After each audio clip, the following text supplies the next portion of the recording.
Olá pessoal, bem-vindos, bem-vindos. Vamos conhecer um pouco mais sobre mais um símbolo do Reiki Sui tibetano. Esse é o quinto símbolo, chamado de Daikomyo tibetano. É um símbolo com algumas controvérsias, com algumas características interessantes, com muitas ramificações. Então, vou trazer um vídeo aí bem completo, com bastante informação. Vamos lá? Bom, só para a gente relembrar um pouquinho, então nós temos o Reiki Sui, que compreende o Shoku-rei, o Sei-reiki e o Honsha Shonin. São três símbolos básicos do Reiki Sui, e mais o Daikomyo, também chamado de Daikomyo espiritual, Daikomyo tradicional, que trabalha o espiritual, que tem algumas controvérsias. Mas, basicamente, esses quatro aqui fazem parte do Reiki Sui e compõem o Reiki Sui, na parte mais essencial. Na vertente, na ramificação do Reiki Sui tibetano, nós temos a inclusão de mais dois símbolos, que seria o Daikomyo tibetano. Vou colocar aqui, vamos colocar ali, então, vamos aproveitar, tibetano, e o serpente de fogo. Certo? Então, hoje nós estaremos abordando esses quatro já tem vídeo sobre ele, estaremos abordando o Daikomyo tibetano. Vamos lá. O Daikomyo tibetano é, dentro do sistema Reiki Sui tibetano, o símbolo que tem a vibração mais alta, que tem um aspecto mais alto de energia, tanto que ele trabalha essas questões, e fazendo nossas conexões divinas, o lótus que navega até a iluminação. É um símbolo de conexão com a fonte, de conexão com a nossa alma, com a nossa mônada, nosso eu superior, com a nossa consciência com C maiúsculo, com o nosso self com S maiúsculo. Depende da sua crença, você escolhe o que você prefere. O Daikomyo tibetano, assim como o Daikomyo tradicional, tem várias grafias, certo? Depende da época, depende de alguma influência, depende de alguma entonação, a gente encontra ele com essas variações aqui. E este é o traçado. A gente traça a espiral, a partir do centro, se abrindo, traçamos depois essa outra linha, e por último traçamos esse símbolozinho, esse raiozinho. Normalmente, quando o símbolo está todo em preto, a gente não vê essa conexão aqui, É como se esse tracinho aqui, ele fluísse naturalmente aqui do símbolo, mas ele é colocado depois, é uma etapa posterior. Então aqui nós temos o traçado do Daikomyo. Por enquanto está tranquilo, são informações mais básicas, daqui a pouco a gente vai aprofundar um pouquinho. Então, ele refaz as nossas conexões divinas, O que significa isso? Ele nos conecta com a nossa consciência, como eu disse, com a nossa alma, nossa mônada, com a fonte, como que você preferir. Ele eleva nossas vibrações, que é o que permite essa conexão. Então ele traz uma vibração muito alta e nós entramos em harmonia com ele e aumentamos também as nossas. É um símbolo usado basicamente em iniciações, ou sintonizações e em meditações. Essa é uma postura minha, é um pouco de experiência minha com o símbolo.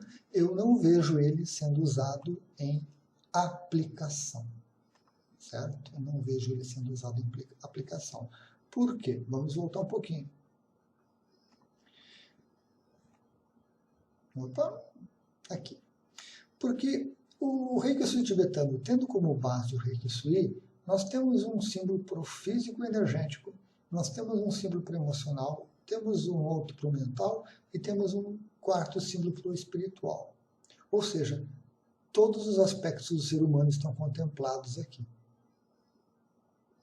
Então, o Daikomi tibetano, que trabalha aspectos espirituais também, fica reservado especificamente para as iniciações, para as sintonizações. E para meditações, né? Quando o mestre desejar, ele pode utilizar o símbolo para meditação, para estabelecer um contato, né, maior consigo mesmo. Então, só recapitulando, usado em iniciações e sintonizações, tem 2 momentos que isso ocorre nas iniciações: o sopro violeta, que é executado com ele, e a colocação nas mãos do iniciado, né, para ativar o símbolo, para liberar o símbolo para uso. Dentro de meditações, a gente pode vestir o símbolo, ou seja, nós traçamos ele no ar à nossa frente, energizamos e depois vestimos ele como se estivesse vestindo uma roupa, né, um grande avental. Ou então, energizamos também ele e puxamos e colocamos ele no frontal. Após essas 2 atividades, nós ficamos alguns instantes aproveitando a energia, sentindo a energia do símbolo fluindo.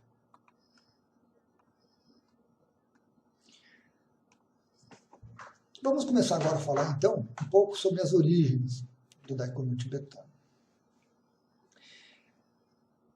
Uma informação que nós precisamos é que nós precisamos comentar sobre a New Age, né, sobre a nova era, que foi um movimento que começou a partir da década de 70 e que influenciou muito o mundo holístico, que influenciou muito toda essa área de energia. E dentro dessa New Age nós temos aqui o surgimento de diversos sistemas de energia. Um deles foi o Hakukei Reiki, que influenciou bastante o William Lehand com a criação do Reiki Sui tibetano. Shambhala Reiki, década de 90, Karuna Ki, Theramai, são todos sistemas que traziam muitas ideias dessa nova era, traziam muito contato com mentores, com seres de luz. Então eles trouxeram também, principalmente nesses 2 sistemas aqui, muita influência do Tibete, muita influência do hinduísmo também, para dentro dos sistemas de energia. E isso afetou, né, essa colocação de símbolos que nós temos aqui. O Daikomi tibetano, o serpente de fogo, são 2 símbolos atribuídos aí ao Tibete, ao uso no Tibete, em tradições budistas, na Índia, tradições hinduístas. Então essa informação aqui é muito importante, muito relevante para a gente entender, né, por que esses símbolos foram colocados aqui no Reiki Sui tibetano. Porque havia realmente uma grande influência desses conhecimentos, dessas informações da nova era. Nessa época sabia-se muito pouco sobre o Reiki Sui e ocasionalmente alguma canalização, alguma informação que vinha de algum mentor ou de alguma pessoa que escutava, que descobria, ele era rapidamente aproveitado e inserido. Então, o Hakukei, que foi um sistema que influenciou muito o mestre William Lehand na sua criação do Reiki Sui tibetano, também traz essas informações, como nós vamos ver mais adiante. Bom, o símbolo Daikomi tibetano, ele pode ser dividido em 2 partes. A primeira parte é o aspecto da espiral. Certo? A espiral, ela está ligada a elementos da natureza, a redemoinhos de água, de vento, que trazem uma ideia de contração, galáxias, que trazem uma ideia de expansão. A espiral é conhecida da humanidade há muito tempo, desde os primórdios, e se relaciona com ideias de fluxo, né, de energia fluindo, de crescimento, de jornada, da passagem do tempo, ideias de evolução. O Sol é uma das ideias que se encaixa muito bem com a questão da espiral, porque ele passa né, essa questão de jornada, ele passa essa ideia de a energia que o Sol nos oferece de manhã, de tarde, de noite, nascer e morrer, os ciclos das estações. Então, fica muito bom para a gente ter essa ideia do que significa essa espiral. E a espiral está presente em diversas culturas ao longo do planeta todo, ao redor do planeta. Hindus, astecas, maias, indígenas, celtas, egípcias, né? Nós temos aqui um templo celta, temos aqui uma urna egípcia com espiral.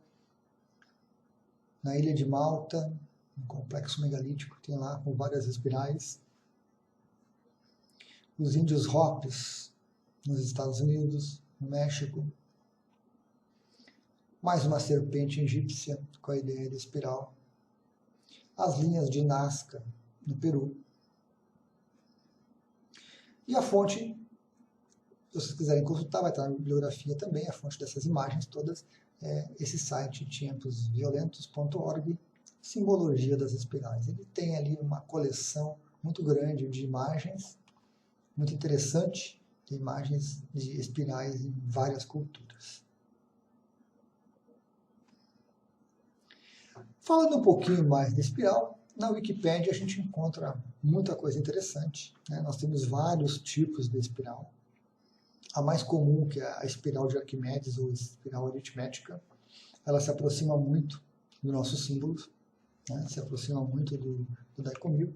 Ela apenas aqui está invertida, mas a gente pode invertê-la assim, podemos girar um pouquinho, e nós temos a espiral que está presente no Daicomil tibetano. Nós temos uma espiral logarítmica, que ela tem um crescimento diferente. Aqui nós temos uma distância igual entre cada um desses raios. Aqui não. Temos a espiral de Fermat, que também trabalha um pouco diferente. E temos a famosa espiral de Fibonacci, né, também conhecida como espiral áurea, que está presente na natureza e que segue um cálculo matemático muito preciso, muito interessante. Então, para quem quiser conhecer um pouquinho mais sobre as espirais, na parte matemática, eu recomendo a Wikipédia, porque estará bem servido de informação. O segundo aspecto do Daicomil tibetano, então nós vimos a primeira, é esse traço, que é um traço basicamente auxiliar para englobar esse pequeno raio. Esse pequeno raio que nós temos ali faz parte de alguns sistemas de energia, como Shambhala, o Hakukkei Reiki, algumas versões do Reiki Usui, com traçados levemente diferentes, às vezes com esse tracinho aqui, às vezes sem. Esse aqui eu não consigo trocar de cor. E esse raiozinho está ligado com aspectos de iluminação, está ligado com o Vajra do hinduísmo, tem bastante literatura sobre isso. O Haku vai ficar para outro vídeo, não vamos nos aprofundar, mas ele faz parte, né? Ele faz parte aqui do Daicomil tibetano. Então acentua ainda mais essa ideia de conexão com a fonte, essa vibração de ligação com a nossa alma. Vamos fazer um breve intervalo e já voltamos. Ok, dando continuidade, então, acabamos de verificar o segundo aspecto, né, do Daicomil, que é a presença do Haku, esse raiozinho que está aqui na parte de cima do símbolo. Bom, agora nós vamos abordar os conflitos envolvendo o Daicomil tibetano. São vários conflitos, nós vamos conhecê-los agora. O primeiro grande conflito, e talvez um dos mais complicados, ele foi inserido pela Diane Stein, no livro dela, Reiki Essencial. Um excelente livro, uma excelente contribuição da Diane Stein, é uma das minhas referências. Porém, ela passou muita informação equivocada, fruto de uma época que não se tinha acesso realmente à informação, a coisas confiáveis, a ideias corretas a respeito dos sistemas de energia, dos símbolos, né, e dos seus significados. Então, o que acontece nesse primeiro conflito é a substituição pura e simples do Daikomyo tradicional, realmente ligado ao Reiki Usui, realmente ligado às tradições do Reiki, por um símbolo que supostamente vem do Tibete, e a gente não consegue confirmar essa informação, trocando um pelo outro. Apesar deles possuírem significados, funções eu não diria, mas significados semelhantes, atribuições semelhantes, não é a mesma coisa, não é realmente a mesma coisa, né? Então, eles têm, só pelo visual do símbolo, a gente já tem uma ideia do quão diversos eles são, certo? Opa! A Diane Stein justifica que ele é mais simples, realmente ele é mais simples de ser memorizado, de ser reconhecido pelos alunos, né? Os kanjis do Daikomyo tradicional aqui dificultam. E ela sente que ela já conhecia esse Daikomyo tibetano e que tranquilamente poderia substituir o Daikomyo tradicional. Então, ela disseminou muito essa informação através do livro dela, com argumentos que são, no mínimo, questionáveis, né? A espiral, basicamente, faz parte do inconsciente coletivo. É muito raro alguém não ter alguma impressão a respeito de espiral. A colocação do Haku no cantinho, para ela também foi um ponto importante. Ela achou que era mais indicativo de que esse símbolo aqui seria melhor. Nós temos, evidentemente, uma simplificação muito grande, né? Uma suposta dificuldade de trabalhar com esse símbolo, de desenhar, traçar, de lembrar. Tem um vídeo só sobre o Daikomyo tradicional, também com os conflitos dele. E aí a adoção pura e simples de um outro símbolo, trocando um pelo outro, usando esse símbolo em situações que ele não se fica muito adequado. Então esse aqui é o grande conflito que nós temos, presente ainda, muitas pessoas ainda gostam e aceitam essa substituição, o que no meu entendimento está equivocado, né? Esse símbolo do Daikomyo tradicional está muito ligado à essência do Reiki Usui, e esse símbolo do Daikomyo tibetano conecta com essa vertente do Reiki Usui tibetano.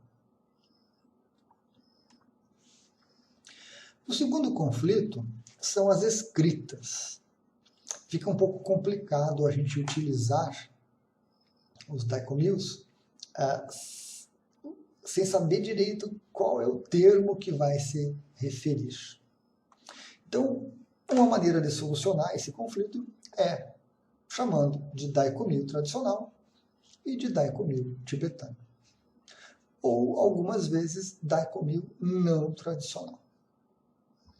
Como esse símbolo ele vai ser usado basicamente em iniciações, então é um trabalho, uma atividade que o mestre em Reiki que vai ter que se resolver, né? Como que ele vai nomear. Eu, particularmente, quando falo Daikomyo, vamos tirar aqui para ficar igual, eu estou me referindo ao Daikomyo tradicional, né? Ao Daikomyo mais ligado aí ao Reiki Usui, este aqui. E quando eu me refiro a este aqui, eu falo Daikomyo tibetano. Tá? Então, quando eu utilizo nas iniciações ele, eu nomeio ele como Daikomyo tibetano. Daikomyo não tradicional, embora seja encontrado em muitos textos e vídeos e livros, para mim fica um pouco estranho, né? Então eu prefiro chamar ele por esse nome. Vamos para o terceiro conflito. Agora nós vamos começar a encontrar aqueles sistemas de energia que trazem símbolos semelhantes, parecidos, com nomes parecidos, alguma coisa assim, ou com vibração parecida, e que tornam, às vezes, confusa essa relação com o Daikomyo tibetano. Primeiro conflito que nós temos é o Reiki Usui tibetano e o Karuna-ki. Dentro do Karuna-ki, nós temos o Dumo. às vezes chamado de domo. E existem duas versões para esse símbolo. Um começo de espiral, um começo da espiral, um tracinho e com o símbolozinho do raio. Lembra, né, a espiral do Daikomyo tibetano, o tracinho auxiliar para ajudar a englobar o raiozinho. Mas é uma lembrança, né? Lembra aqui uma espiral, o começo dela, aqui um pouco mais. Mas, no meu entendimento, podem ser como uma grafia, né? Cada um tem a sua caligrafia diferente e escreve letras semelhantes. Porém, essas visualizações aqui, preferencialmente essa aqui, que é a que eu encontro mais, é a que está mais presente dentro do Karuna aqui. Essa aqui fica um pouco em segundo plano, uma versão um pouco antiga do Duo. E quando estamos usando esse símbolo dentro do Karuna aqui, o nome que a gente se referencia a ele é Duo, com aplicações diferentes do Daikomyo tibetano dentro do Reiki Usui tibetano.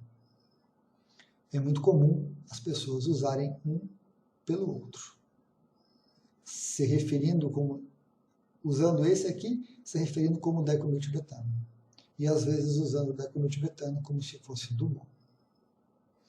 Dentro do Karuna aqui, ele é um símbolo que a gente usa bastante em aplicação, tem toda uma vibração ligada ao Karuna, que o Daikomyo tibetano não se encaixa. Shambhala Reiki. Shambhala Reiki tem um símbolo que é exatamente igual ao Daikomyo tibetano, mas que se chama Mestre Atlante. É o mesmo símbolo. A grafia deles é a mesma. O nome é diferente. Embora muitas vezes a gente encontre material sobre Shambhala falando de Daikomyo tibetano. Também aqui, apesar de ser o mesmo símbolo, cada um deles, cada sistema tem o seu enfoque, tem a sua ideia diferente de uso e aplicação dele. Então esse seria o quarto conflito, mais um sistema que usa, né, o Daikomyo tibetano. Outro conflito, Reiki Usui tibetano com o Theramai. Theramai Reiki, um sistema antigo que deu origem aí aos Karunas, onde nós encontramos o motor Zanon. O motor Zanon, com um pouquinho de esforço, a gente percebe semelhanças, mas tem uma função muito própria, muito diferente do Daikomyo tibetano, só que, infelizmente, se encontra na internet essas imagens trocadas uma pela outra e, às vezes, até o nome trocado. Então, é um conflito aqui que não tem a menor razão de ser, mas ocorre. Sexto conflito. Temos muitos conflitos com o Daikomyo tibetano. O Daikomyo tibetano, nessa versão, com o Daikomyo do Hakuki. Hakuki é aquele sistema que nós comentamos lá no começo do vídeo. Foi um dos sistemas que inspirou o mestre Urilhanand na criação do tibetano. Veio um pouquinho antes do tibetano e, por alguns detalhes, não se tornou muito popular. Nós temos aqui duas linhas que indicam um crescimento, uma formação de alguma coisa, e temos o raio do Haku, bem mais estilizado, diferente até no tamanho. Visualmente a gente percebe que são símbolos diferentes, né? Visualmente são símbolos diferentes. E o Hakukei tinha um outro enfoque. Inclusive, há muito pouca informação sobre o símbolo dentro do Hakukei. É um conflito que se encontra ocasionalmente, mas que também são coisas, no meu entendimento, bem diferentes. Temos mais um conflito? Temos.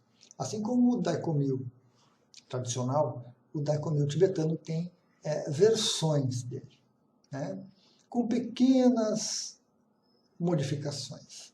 Então esse aqui é o original, é o mais conhecido, o mais encontrado em termos de representação do Daikomyo tibetano.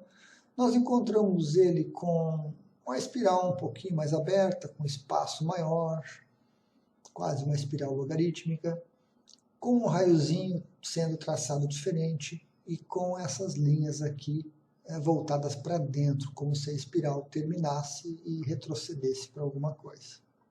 Fica muito diferente, perde-se com esses traços aqui a ideia de espiral.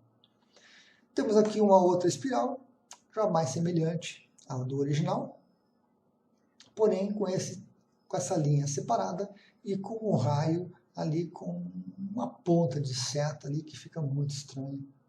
Também foge bastante da versão mais usual. E por fim, temos mais uma versão bem semelhante à primeira também. O raiozinho muito semelhante, né? Um pouquinho maior, um pouquinho mais para dentro. Essa linhazinha um pouco mais abrangente. Mas aqui também um retrocesso na espiral, como se ela não fosse adiante.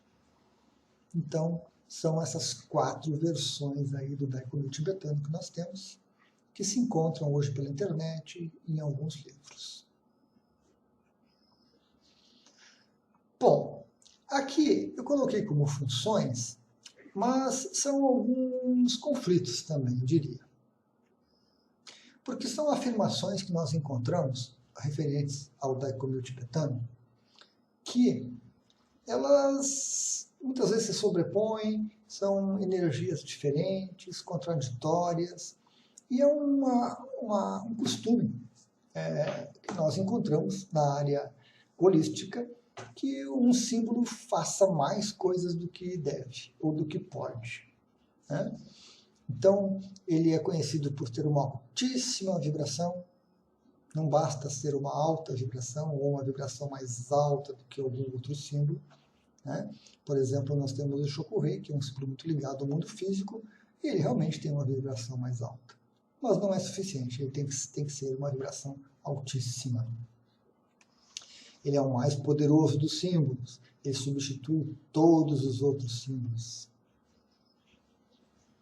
Não, ele não é mais poderoso do que os outros. Ele tem a sua função, que é executada no momento da iniciação, e para a qual ele foi destinado. Não é uma questão de ser mais ou menos poderoso. Não é uma questão de ser mais ou menos importante. Só ele não vai substituir os outros, só ele não vai fazer o trabalho que os outros fazem. Ele não é um símbolo especial, diferente dos outros. Não. Ele é um símbolo com uma função específica dentro do sistema, nos conectando com a fonte, nos conectando com a mônada. Então, não há nada de especial nele que possa diferenciar, fazer ele ser melhor, mais poderoso, mais importante que os outros. Cura a alma. Aqui é um assunto muito complicado, né? Porque a princípio a alma não precisa ser curada. Mas, sob certos aspectos, a gente pode abordar questões aí vinculadas com a nossa alma que se aproximam de uma cura. Só que é quase uma megalomania imaginar que a nossa mente, que o nosso ego, possa produzir alguma coisa que vai curar algo muito maior do que ele. Então, essa questão de cura de alma é tema para um vídeo futuro, mas é atribuído ao símbolo e eu acho um exagero. Outra função é ativar Kundalini, energizar Kundalini e também ativar coronário e energizar coronário e abrir coronário, que são duas coisas totalmente diferentes, né? Kundalini está lá no chakra básico, ligado com o planeta, energia telúrica. Coronário está no topo da cabeça, ligado com a consciência, ligado com a mônada. Então, nós vemos uma contradição muito grande aqui ao afirmar que ele faz duas coisas tão diferentes entre si. Também é dito como a questão do tradicional e o contemporâneo, né? Uma ligação entre ele e o Daikonyo tradicional. Como ser contemporâneo, por ser mais novo, por ser mais ativo, por ser mais fácil, mais simples, ele deixaria o Daikonyo tradicional de lado. Eu entendo a espiral como muito mais antiga que os kanjis do Daikonyo tradicional. Então, essa questão aqui aparece bastante também e não é Não há muita razão nessa questão. Ele atinge um nível mais profundo. Isso a gente encontra bastante também. É algo um pouco complicado, né, de entender, mas dependendo de como você visualiza os corpos do ser humano, ele, por atuar junto da fonte, junto da mônada, junto do nosso Criador, nossa mônada, ele atingiria esses níveis mais profundos. Mas a gente pode analisar a coisa de cima para baixo. O mais profundo é o corpo físico, porque é o mais fundo, mais próximo da matéria que a nossa consciência chega. Mais fácil de memorizar, sim, ele é mais fácil de memorizar, né? Muito mais simples do que o Daikomyo tradicional. E essa questão do já conheço, que eu comentei anteriormente, é por causa da espiral, né? Que está aí no imaginário de todos nós, no inconsciente coletivo de toda a raça humana, né? A espiral com a sua ideia de jornada, de crescimento, de expansão. Então é muito fácil dizer que já conhecemos. E aí a gente tem aqui, né, um excesso realmente de funções, certo? Temos aí um excesso de funções, porque são muitas coisas para um símbolo só fazer. Então criam expectativas que não são satisfeitas, criam ideias que são mal concebidas e daí também das subsídios para que a gente invente mais coisas. Então é preciso muito cuidado, é preciso muito bom senso ao abordar essas questões referentes ao Daikomyo tibetano. Aqui nós temos uma bibliografia sugerida, né? Essa bibliografia está lá no blog. Eu acrescentei aqui, que também está no blog, 2 livros, Os Símbolos Místicos, que eu consultei, da Brenda Mallow, da Larousse, e aquele site com as imagens das espirais. E aqui um breve resuminho sobre o autor, né? Eu, Luiz Felipe. Eu vou disponibilizar esse arquivo que vocês estão assistindo em PDF e ele vai ser colocado no blog. Então esse foi a nossa abordagem sobre o Daikomyo tibetano, né? O 5º símbolo do Reiki Sui tibetano. Um símbolo muito importante dentro do sistema, com aplicações e uso, no meu entendimento, apenas nas iniciações, sintonizações, exatamente porque nos conecta de forma muito íntima, muito poderosa com a nossa consciência. Procurei abordar, então, pessoal, com vocês aí diversos aspectos do Daikomyo. É uma interpretação minha, particular. Então, está sujeita a algumas controvérsias. O símbolo é controverso, como são quase todos os símbolos do Reiki, dos sistemas de energia. Nos traz aí possibilidades de interpretação muito variadas. Mas eu creio que eu consegui apresentar um resumo interessante e útil, né, para o pessoal que segue o blog, que segue o canal no YouTube. Legal? Então, era isto. Gratidão a todos.